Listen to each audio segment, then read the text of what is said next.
ಪ್ರಶ್ನೆಗೆ ಕೃಷ್ಣ ನನಗೆ ಅವನೀಗ ಹಿಂಗಾಗಿದ್ದಾನೆ ಅಂತಂದರೆ ಅವನು ಒಂದೊಂದು ಶೋನು ಅದನ್ನ ಹೇಳ್ತಿರ್ತಾನೆ ಒಂಥರ ಕ್ರಿಟಿಕ್ಕಾಗಿ, ಅದು ಹಿಂಗಿರಬೇಕಿತ್ತು, ಇದು ಹಿಂಗೆ ಮಾಡಬೇಕಿತ್ತು. ಅಂದರೆ ಕೂತು ನಾವು ನೋಡುವಾಗ ಕ್ರಿಕೆಟ್ ಆಡೋದನ್ನು ಕೂತು ನೋಡುವಾಗ ಅಯ್ಯೋ ಅವ್ನು ಹೊಡಿಬೋದಾಗಿತ್ತು, ಅಯ್ಯೋ ಅಲ್ಲಿ ಕ್ಯಾಚ್ ಹಿಡಿಬೇಕಿತ್ತು, ಅಯ್ಯೋ ನಾವು ಓಡಬೇಕಿತ್ತು, ಇದು ಔಟ್ ಆಗಬೇಕಿತ್ತು, ಈ ಥರದ ಹೇಗೆ ಹೇಳ್ತೀವಿ ಆ ಥರ ಕೃಷ್ಣನೂ ಹೇಳೋಕ್ಕೆ ಶುರು ಮಾಡಿದ್ದಾನೆ.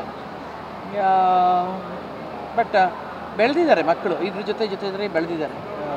ಮೊದಲೆಲ್ಲ ಆದರೆ ನಾನು ಬರ್ತೀನಿ, ನಾನು ಶೂಟಿಂಗ್ ಬರ್ತೀನಿ ಅಂತ ಮಕ್ಕಳ ಜೊತೆ ಆಡ್ತಿದ್ದ ಫಸ್ಟ್ ಸೀಸನಲ್ಲಿ. ಈಗ ಅವ್ನಿಗೆಲ್ಲರೂ ಈ ಮಕ್ಕಳೆಲ್ಲ ಚಿಕ್ಕವರಾಗ್ಬಿಟ್ರು. ಅವ್ನಿಗೆ ಚಿಕ್ಕವರಾಗಿ ಇಲ್ಲ ಏನೇ ಪರಲ್ಲ ನಾನು ಬರಲ್ಲ ಈ ಥರ. ಬಟ್ ಆದ್ರೂ ಒಂಥರ ಎಂಜಾಯ್ ಅಂತೂ ಮಾಡ್ತಾರೆ ವಿಷಯ. ನಮ್ಮಪ್ಪ ಸೂಪರ್ ಸ್ಟಾರ್ ಅಂತ ಮಾಡಬೇಕು ಅಂತ ಇದ್ದೀವಿ. ಅಪ್ಪ ಅಂದ್ರೆ ಕೆಲಸ ಬಿಟ್ಟು ಬರಲ್ಲ ಅಂತ ಗೊತ್ತಿಲ್ಲ.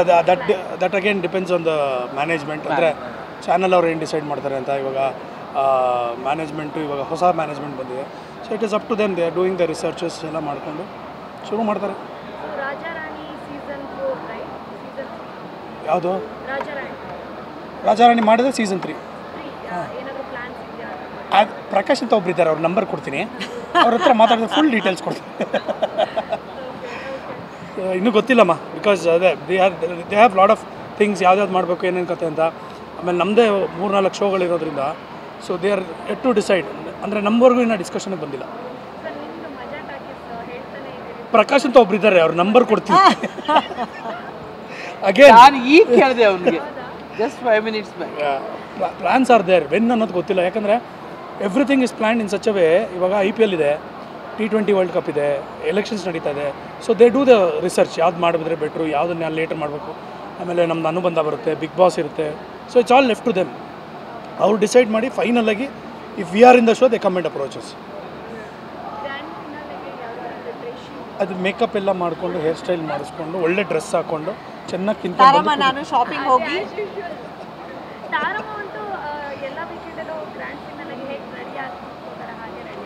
ಪಾಪ ಅವ್ರಿಗೆ ಸಿನಿಮಾದಲ್ಲೆಲ್ಲ ಪಾಪ ಕಿತ್ತು ತಿನ್ನೋ ಬಡತನದ ರೋಲ್ ಕೊಡ್ತಾರೆ. ಅವ್ರು ಎಲ್ಲ ಹಾಕೊಂಡು ಓಡಾಡ್ಬೇಕು ಈ ಥರ ಡ್ರೆಸ್ಸು.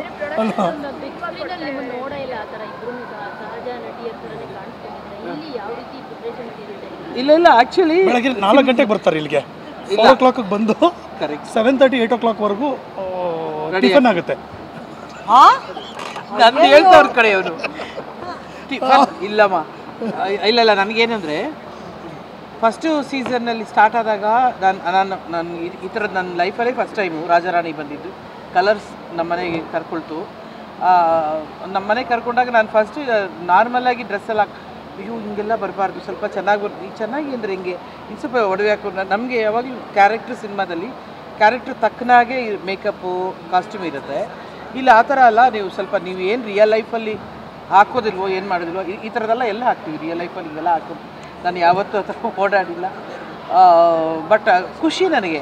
ಯಾಕಂದರೆ ಹೆಣ್ಮಕ್ಳು ಅಂದರೆ ಲಕ್ಷಣವಾಗಿರೋದನ್ನು ಮತ್ತು ನನಗೆ ತುಂಬ ಆಶ್ಚರ್ಯ ಮತ್ತು ಒಂಥರ ಅನಿಸೋದು, ಪ್ರತಿ ಸಾರಿ ನಾನು ಹಾಕೊಳ್ಳೋ ಡ್ರೆಸ್ಸನ್ನ ಫೋಟೋ ಹೊಡೆದು, ಒಡವೆ ಫೋಟೋ ಹೊಡೆದು, ಮೇಡಮ್ ನಾನು ಇವತ್ತು ಈ ಥರ ಎಲ್ಲ ಹೋಗಿದ್ದೀನಿ, ಈ ಥರ ಬ್ಲೌಸ್ ಹೊಲ್ಸ್ಕೊಂಡಿದ್ದೀನಿ, ಈ ಡಿಸೈನ್ ಮಾಡಿಸ್ಕೊಂಡಿದ್ದೀನಿ ಅಂತ ಹೆಣ್ಮಕ್ಳು ನನಗೆ ಮೆಸೇಜ್ ಹಾಕೋದು ಅಥವಾ ಎಲ್ಲರೂ ಸಿಕ್ಕಾಗ ಹೇಳೋದಿದೆಯಲ್ಲ. ಆಮೇಲೆ ಯಾವತ್ತಾದ್ರೂ ಒಂದು ದಿವಸ ಈ ಸತಿ ಸಿಂಪಲ್ಲಾಗಿರೋಣ ಅಂತ ಏನಾದ್ರು ಸಿಂಪಲ್ಲಾಗಿದೆ, ಯಾಕೆ ಮೇಡಮ್ ಹುಷಾರಿಲ್ವಾ, ಯಾಕೆ ಈ ಥರ ಇದ್ದೀರಾ ಅಂತ, ಅಯ್ಯೋ ನಾನು ಸಿಂಪಲ್ಲಾಗಿರೋಣ ಅಂತ ಅಂದ್ಕೊಂಡೆ. ಸೊ ನಾನು ಅಂದ್ಕೊಂಡೆ ಎಸ್, ಈ ಶೋಗೆ ಹೇಗಿರಬೇಕು, ಕ್ಯಾರೆಕ್ಟ್ರ್ ತಕ್ಕ ಹಾಗೆ ಸಿನಿಮಾದಲ್ಲಿ ಹೇಗಿರಬೇಕು, ಈ ಶೋಗೆ ತಕ್ಕನಾಗೆ ಹೇಗಿರಬೇಕು ಅನ್ನೋ ಥರದಲ್ಲಿ ಡಿಸೈಡ್ ಮಾಡಿ as I have to do this. But ಜನ ಮೆಚ್ಕೊಳ್ತಾ ಇರೋದು ಖುಷಿ.